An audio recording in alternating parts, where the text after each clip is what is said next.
Breaking news, convicted killer Joseph Corcoran of Fort Wayne is dead. His execution was carried out early this morning. Any last words? We're told Joseph Corcoran replied, "Not really, let's get this over with." According to the Indiana Department of Correction, the execution process started shortly after midnight Central Time, and he was pronounced dead at 12:44 this morning in Michigan City, Indiana. Corcoran was 49 years old, and he had been on death row since 1999.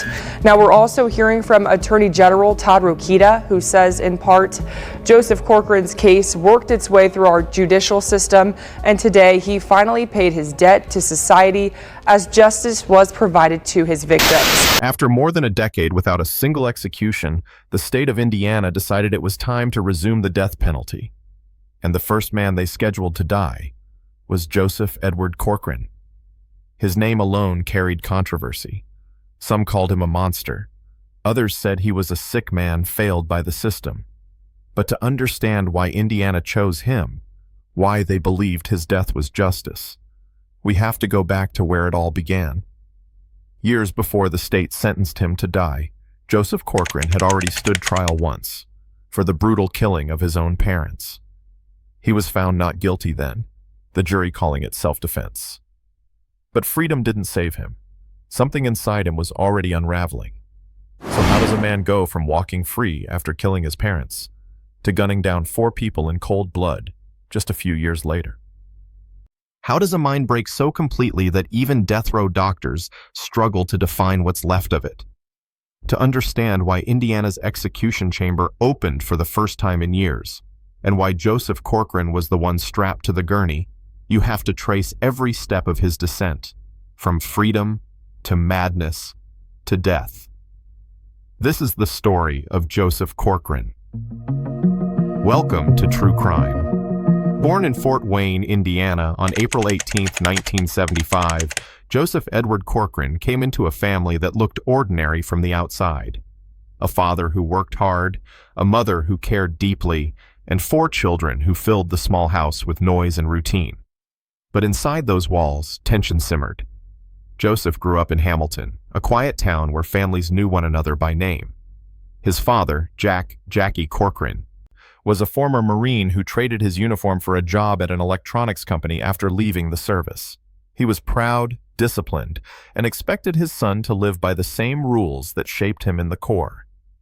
His mother, Catherine, was the softer presence, a homemaker who later worked as a nursing aide and went to business school to improve the family's income. To outsiders, they looked like a normal Midwestern family. But for young Joseph, home didn't feel like a place of comfort. He often clashed with his parents over discipline and freedom. They thought he was rebellious. He thought they were controlling. His older brother, James, was everything Joseph wasn't. Confident, sociable, a Marine just like their father. Joseph admired him, but also resented the way James constantly reminded him he'd never measure up. His sisters described him as distant, quiet, and hard to read. Neighbors remembered something else. A handsome boy with movie star looks, but no real friends. At Hamilton Junior-Senior High School, Joseph kept mostly to himself. He wasn't a bad student, but schoolwork never interested him. What caught his attention were electronics, circuits, and how things worked on the inside. Teachers said he was bright, when he cared to be. By the time he reached his sophomore year, his grades hovered around a C average, and his future seemed uncertain. Then came April 1992. The news spread fast through Hamilton. 16-year-old Joseph Corcoran had been indicted for the double murder of his parents. The town was stunned. Friends couldn't believe it. Family whispered that something had been off for months, that he'd grown paranoid, convinced his parents were against him. But when the trial came, the jury saw a different story. They called it self-defense, and Joseph walked free. What no one realized then was that something inside him had already cracked. The trial left him hollow. The few relatives who stood by him said he was never the same again. He dropped out of school at 17, leaving behind the ordinary life most people expected him to rebuild. Over the next few years, Joseph drifted from job to job, eventually landing as a machine operator in New Haven. He lived quietly, earning just enough to get by. But behind closed doors, the isolation deepened. He filled his time with a growing obsession: guns and explosives. By his early 20s, he had built small bombs from scratch and tested them deep in the woods. Neighbors heard the distant blasts but thought little of it. At 22 years old, Joseph Corcoran owned over 30 firearms: rifles, shotguns, and handguns, each one meticulously cleaned, labeled, and locked away in his home. To anyone else, it might have looked like a hobby. But for Joseph, it was something darker, a quiet preparation for a storm no one saw coming. The boy who once stood trial for killing his parents had been acquitted, forgiven by the law. Yet freedom did not set him free. It only gave him time to become someone far more dangerous. This is where his crimes started from. On April 14, 1992, just 4 days before his 17th birthday, a small lakeside community in Steuben County, Indiana, woke up to a tragedy that would haunt them for decades. Inside a modest home on Ball Lake, 53-year-old Jack Corkran and 47-year-old Catherine Corkran lay dead, their bodies riddled with shotgun wounds. The weapon was a 12-gauge shotgun, the kind Joseph loved to handle, to clean, to collect. The investigation quickly led detectives to one name: Joseph Edward Corcoran, their youngest son. He was described as calm that morning, seen boarding the school bus around 7:30 a.m., talking casually with classmates, as if nothing had happened. An hour later, police were at his family's doorstep, staring at a scene too horrific for words. Investigators said Joseph had been angry with his parents, that they were too strict, that they sold the car he believed was meant for him, that they burned his music tapes and forced him to go to church. The kind of teenage grievances most families survive. But in this house, those resentments had turned deadly. Friends later testified that Joseph had talked about killing his parents, even offering classmates $200 and a shotgun to do it for him. He'd bragged about shooting animals, about what it might feel like to take a life. Still, the case against him was weak. No fingerprints, no eyewitnesses, no murder weapon found. Everything was circumstantial. When the trial began, the courtroom was packed. Locals came not just to see the boy accused of killing his own mother and father, but to make sense of why. Joseph sat silently beside his attorney, rarely showing emotion. He looked more like a lost teenager than a killer. After 5 tense days, the jury returned its verdict: not guilty. The room fell silent. Reporters scribbled in disbelief. Some jurors cried. Others said later they knew he was involved, but the evidence simply wasn't enough. They couldn't prove beyond reasonable doubt that Joseph had pulled the trigger. His sister, Kim Corkran, said Joseph seemed relieved. He told her he wanted to finish school, maybe even join the Marines like their father and brother. But those were just words. He never returned to class. He dropped out soon after, and the case, though left open, slowly faded from headlines. Officially, it remains unsolved to this day. For Joseph, however, something dark was festering. The freedom he'd been granted didn't bring peace. It brought distance. He drifted from home to home, staying with siblings, taking odd jobs: dishwasher, cook, machine operator, never staying long enough to build stability. Those who knew him said he was haunted, moody, and withdrawn. He rarely smiled. His temper could ignite without warning. In the years that followed, whispers about that night at Ball Lake never stopped. Even the jurors who acquitted him carried regret. Years later, after his arrest for another set of murders, several admitted they had believed Joseph was guilty to some extent. One juror said, "We couldn't convict him, but deep down, we knew something wasn't right with that boy." Looking back, it's as if that 1992 verdict planted a seed, one that would grow into something monstrous. Joseph's isolation deepened. His fascination with guns became obsession. His paranoia turned inward until every friend, every coworker, every neighbor became an imagined threat. The tragedy of his parents' murder wasn't an ending. It was the beginning, the moment Joseph Corcoran learned that he could take a life and walk away untouched. 5 years later, in 1997, that lesson would come back in blood. 4 men would die in a single night, and this time, the state would make sure Joseph never walked free again. What happened that night would be remembered as one of Fort Wayne's most chilling massacres, a crime that forced the justice system to ask a question it still struggles with today. Was Joseph Corcoran an evil man who deserved death, or a broken mind that the system failed to save? On July 26, 1997, 5 years after allegedly killing his parents, Joseph Edward Corcoran crossed a line he could never return from. That evening, he would take 4 more lives, including that of his own brother, and forever seal his fate on death row. The house on Gay Street in Fort Wayne looked peaceful that night. Inside, Joseph's 30-year-old brother, James Corkran, sat in the living room with friends Timothy Bricker and Douglas Stillwell, along with Robert Turner, the fiancé of Joseph's sister, Kelly Nito. The men were eating pizza, watching television, laughing. Just another quiet summer evening. Upstairs, Joseph was alone, pacing, listening. His sister Kelly had stepped out to a nearby store, leaving behind her 7-year-old daughter, who played quietly in her room. Then Joseph heard something, or thought he did.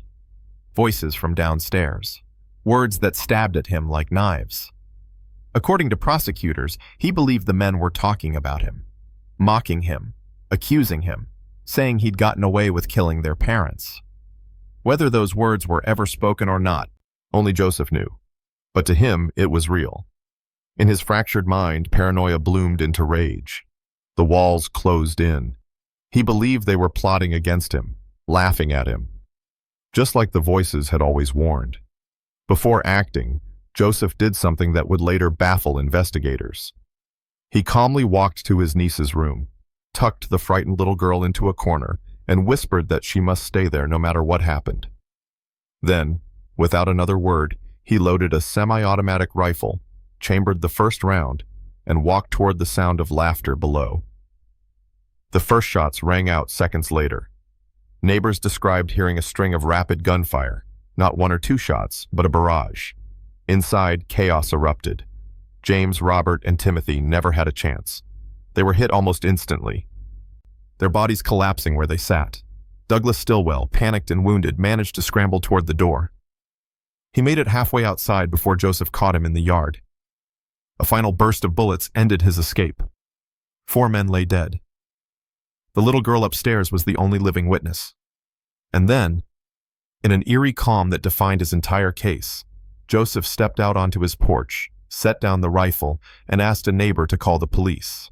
"They're all dead," he reportedly said. "You should probably call someone."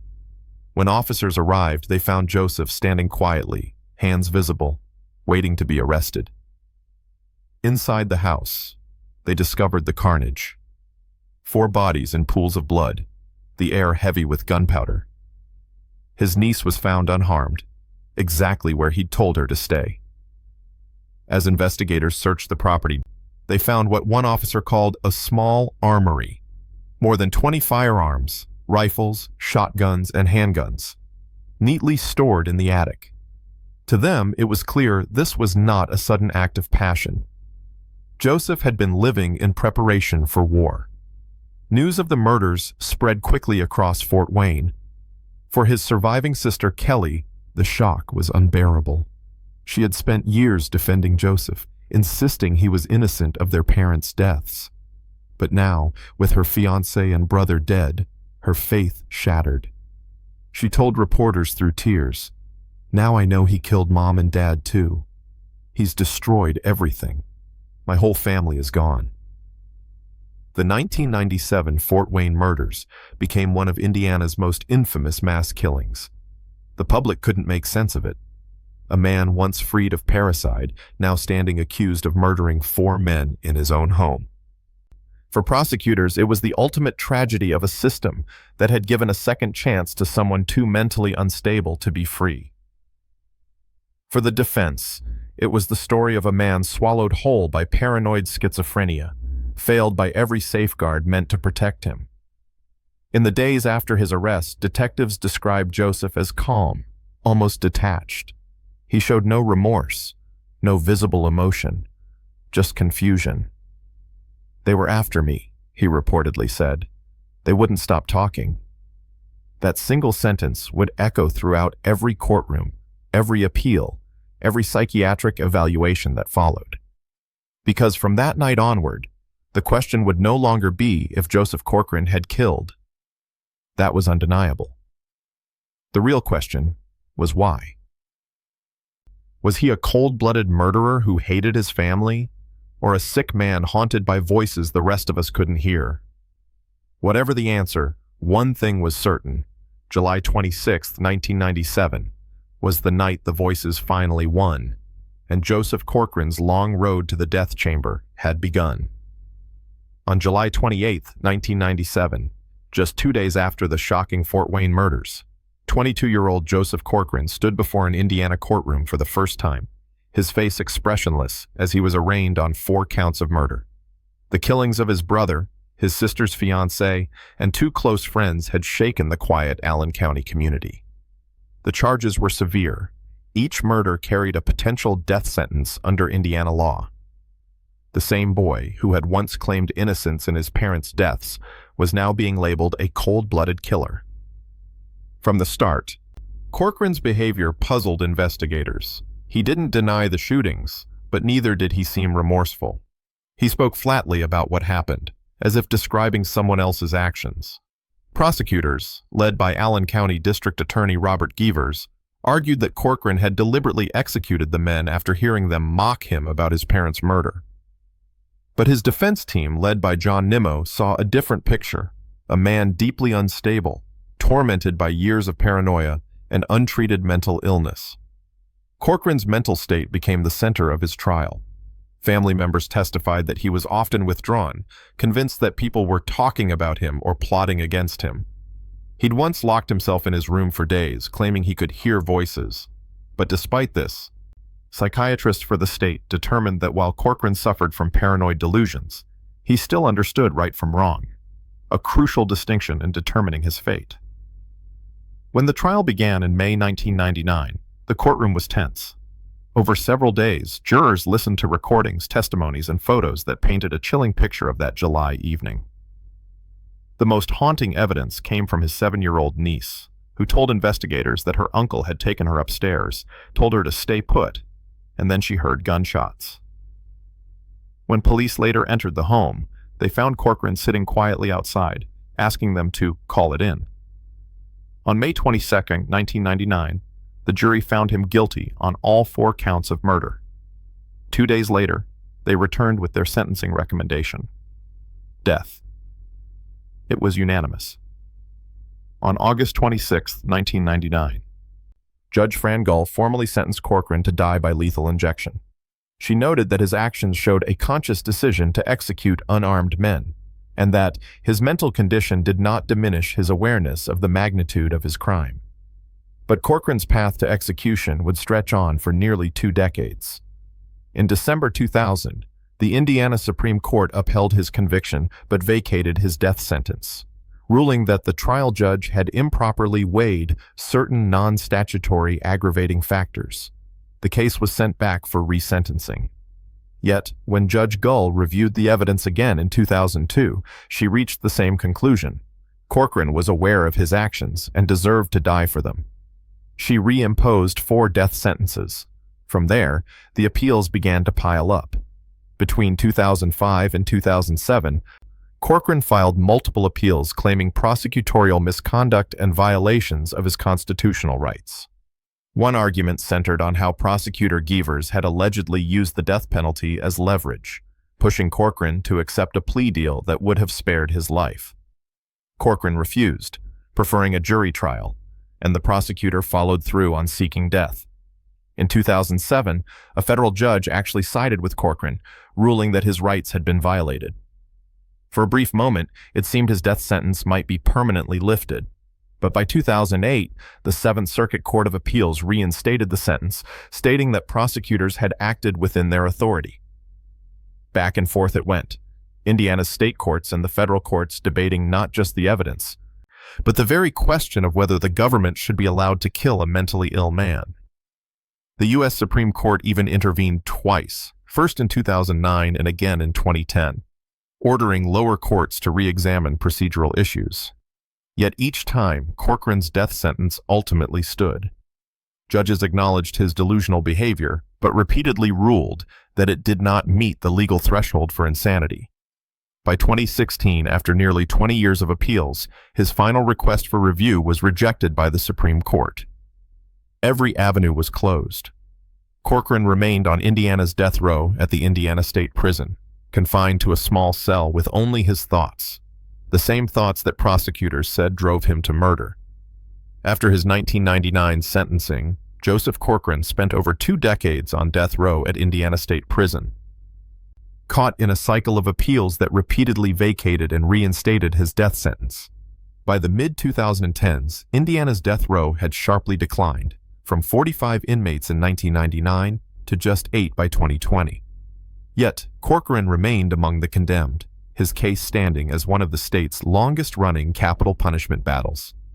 In June 2024, Indiana's Attorney General Todd Rokita announced plans to seek an execution date after the state obtained the necessary lethal injection drugs for the first time in 15 years.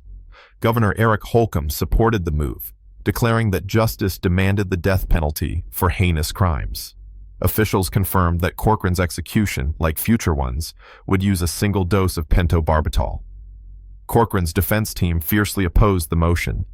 They argued that he suffered from paranoid schizophrenia, plagued by daily delusions and auditory hallucinations that left him unable to distinguish reality from imagination. He believed prison guards tortured him with ultrasound weapons, and that unseen people spoke to him from the walls. His lawyers insisted executing him would be unconstitutional, cruel and inhumane punishment against a man who was mentally broken. Nevertheless, on September 11, 2024, the Indiana Supreme Court signed his death warrant, scheduling the execution for December 18, 2024, the first in the state since 2009. Corcoran's sister, Kelly Ernst, who had lost both her fiancé and brother in the 1997 murders, announced she would not attend. She no longer believed in capital punishment and said her brother's death would bring no peace. "I've forgiven him," she said quietly. "He was sick, and we never saw it until it was too late." Corcoran's final months were filled with desperate legal motions. His attorneys filed for clemency, arguing he was unfit to be executed. Yet Corcoran refused to sign the petition, telling them he was ready to die. Judges cited this as evidence of his understanding of his fate. By December 17, 2024, every appeal, including one to the U.S. Supreme Court, had been denied. Governor Holcomb declined to intervene. After 27 years of legal battles, Joseph Corcoran's execution was set. His death would reopen an old question that haunted Indiana's justice system. Should the state execute a man whose mind had long since turned against him? December 17, 2024, the last sunset Joseph Corcoran would ever see. After more than 25 years behind bars, the man who once called himself innocent but ready to die sat in his cell on Indiana's death row, silent, still, and eerily calm. Prison officials noted that he showed no emotion when guards informed him that all appeals had failed and his execution would proceed just after midnight. Corcoran only nodded and said quietly, "I understand." That evening, the air around Indiana State Prison was heavy with tension. Outside the gates, a small group of anti-death penalty activists stood in candlelight, holding signs that read, "Mercy, not death." Inside, every movement was methodical, checked, recorded, rehearsed. Corcoran's final 24 hours began with his spiritual advisor, a prison chaplain, visiting him one last time. The chaplain later described him as distant but polite, saying, "He wasn't afraid." It was like he had already left this world. At 5:30 p.m., Corcoran received his last meal request, a pint of Ben & Jerry's ice cream, half melted by the time it reached him. He ate slowly, pausing several times to stare blankly at the wall. A few hours later, he was allowed a final visit with his family. Among them was Tahina, the woman he had married while on death row after exchanging letters for years. Their meeting took place through reinforced glass. She wept. He didn't. "You don't have to cry," he told her softly. "It's okay. I've made peace." They held their palms against the glass, separated by inches but divided by fate. Corkran also met briefly with his attorney, who made one last plea for clemency earlier that evening. He was lucid, the lawyer later recalled. He said he didn't want to fight anymore. He said he was tired. After that, Corkran signed a short note to his lawyer. "Thank you for everything. Don't be sad." Shortly before midnight, guards escorted Corkran to the execution chamber, a sterile, windowless room with harsh fluorescent lights. He walked without resistance, wearing standard beige prison clothes. Witnesses described him as calm, even detached, as he lay on the gurney. A team of correctional officers secured the straps across his arms, chest, and legs. Only a handful of witnesses were present, including a reporter from the Indiana Capitol Chronicle, whom Corkran had personally chosen, 2 state officials, and a prison chaplain. No media pool or external cameras were allowed, a decision that drew criticism from transparency advocates. As the warden read the official order of execution, Corkran was asked if he had any final words. He looked straight ahead and replied in a flat tone, "Not really.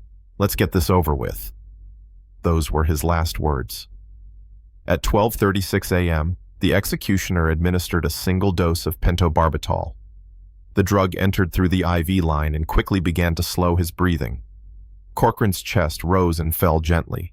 His lips parted, and within moments, his face turned pale. The chaplain whispered a quiet prayer. At 12:44 a.m., the prison doctor pronounced him dead.